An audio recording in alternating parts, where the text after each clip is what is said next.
Donc nous sur le département, on a parlé un peu ce matin, on a quand même des syndicats qui bossent dans la période.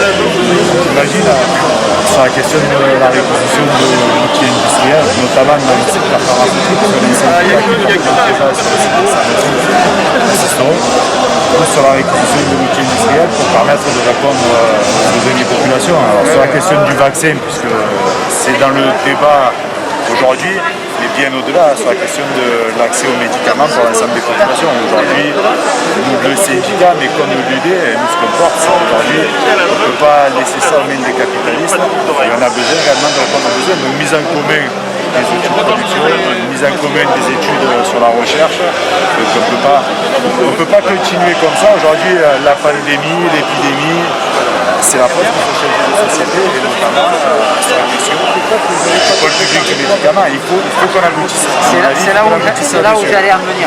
Mais effectivement, nous, les sénateurs communistes, on a fait passer, il y a eu un projet de loi, la façon du pôle public du médicament.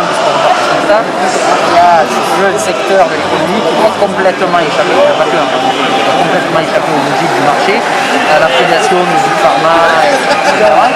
D'ailleurs, au passage, sont souvent enrichis parce qu'il y a aussi de la recherche publique à côté qui permet aussi de contribuer suite à la production d'un certain nombre de médicaments. Ça nous fixe pas pour le dire, 1 milliard d'aides d'État en 10 ans. L'État, il a quand même à intervenir sur cette question. Le gouvernement, il nous dit quoi? Il nous dit, nous, on n'intervient pas dans les entreprises privées, vous comprenez, etc. Sauf que le gouvernement, quand Carrefour, il doit être racheté par les Québécois, Bruno Le Maire, il vient, il dit hors de question, l'État, il se mêle, etc. Donc on voit bien qu'il y a en réalité des discours. Et sur le pôle public du médicament, on fait passer le projet de loi. On fait passer le projet de loi. Les communistes votent pour, évidemment. Socialistes et écologistes s'abstiennent. Et la droite vote pour. On est début décembre, les 10 premiers jours de décembre. Hier, au Sénat, avant-hier, j'ai cité des sénateurs de droite qui viennent nous dire peut-être qu'il faut le faire revenir par un projet de loi parce que les dérapages qu'on a aujourd'hui sur la vaccination, les ratés de Sanofi, etc., nous font revoir un peu la copie. Alors ils nous disent on n'ira pas aussi loin que vous voulez. Voilà. Mais on voit bien, si tu veux, que dans les couloirs, ceux qui, par dogmatisme, je vais le dire comme ça, étaient traités de soviétiques en disant l'économie planifiée, le ci, là, sont en train de revenir en disant face à l'incurie du gouvernement, face à l'incapacité d'acheminement, parce que le problème qu'on a aujourd'hui, c'est la production de vaccins. Moi, je le vois sur les Bouches-du-Rhône, on a une capacité de vaccination de 70 à 100 000 vaccins par semaine. Le problème, c'est que les élus, Marseille, département, tous bords confondus, disent mais nous on met le personnel à disponibilité, les locaux à disponibilité, mais donnez-nous les vaccins. Les vaccins, ils n'arrivent pas. Ils n'arrivent pas pourquoi? Parce que la France a 1,6 million de doses et qu'on peut aller plus vite que ce que les doses ont. Donc, deux hypothèses sur Sanofi. Soit on crée les conditions que Sanofi récupère ce qu'on appelle les clauses d'office pour produire des médicaments et échapper aussi à la logique du marché, soit à minima que les autres big pharma, entre guillemets, ils sous-traitent à Sanofi la production, puisqu'on a des chaînes de production qui sont en capacité de produire ces vaccins immédiatement ou quasi immédiatement.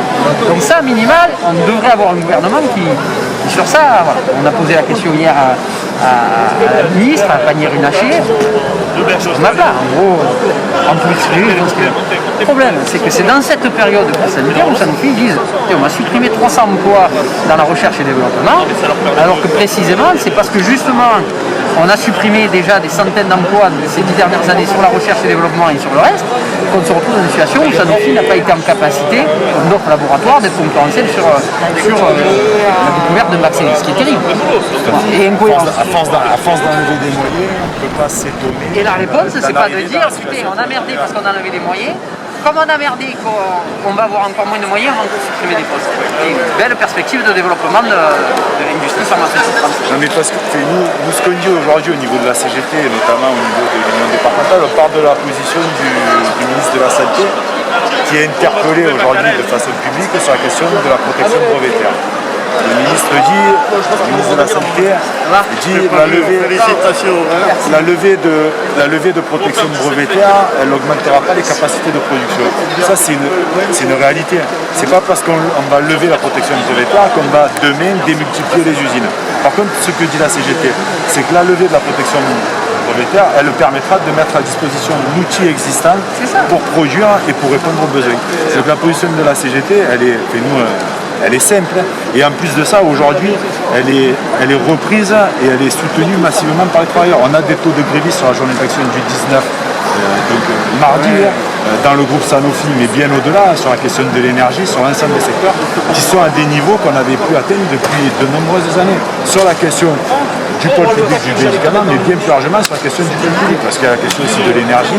On parle du médicament, mais il y a l'énergie, et il y a tout ce qu'on peut mettre aujourd'hui dans un service public. Aujourd'hui, les salariés ils sont mobilisés, et il y a un soutien de la population.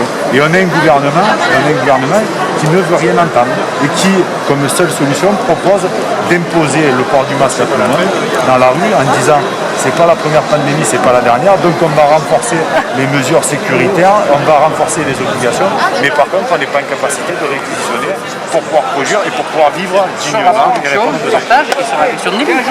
C'est-à-dire qu'on a la moitié du gouvernement européen, je pense au Portugal et l'Italie, qui a décidé d'augmenter de manière considérable leur capacité de lit, y compris en réel, dans la période de premier confinement.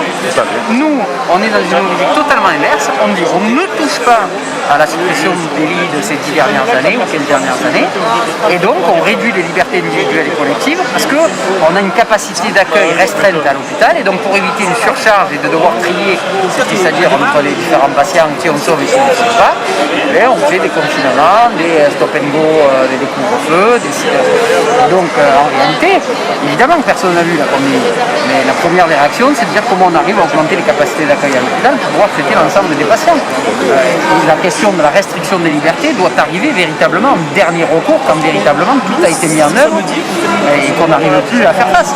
Or aujourd'hui, ça a été le préalable à toute action gouvernementale. C'est ça qui est inacceptable.